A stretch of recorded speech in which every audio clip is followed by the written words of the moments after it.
كأن الدنيا تختبر صبر الإنسان الطيب في كل محطة من حياته.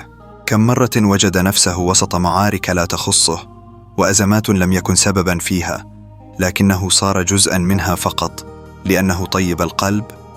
الطيبة تجعله يسامح بسهولة، يعطي بلا حساب، يقف بجانب الجميع في وقت الشدة، لكنه أحيانا يدفع ثمن هذا النقاء وحده.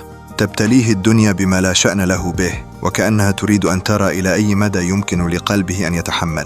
يتلقى السهام من القريب قبل الغريب، ويخذل من الذين كان لهم سندا. الطيبة في هذا الزمن قد تبدو ضعفا في نظر البعض، بينما هي قمة القوة في حقيقتها. أن تبقى طيبا رغم قسوة العالم هو تحد لا يقدر عليه الكثيرون، لكن الإنسان الطيب حين ينهض من ألمه يخرج أقوى، أنقى، وأكثر حكمة. يتعلم أن يضع حدوده وأن يختار من يستحق عطاءه دون أن يسمح لأحد أن يستغل طيبته بعد اليوم.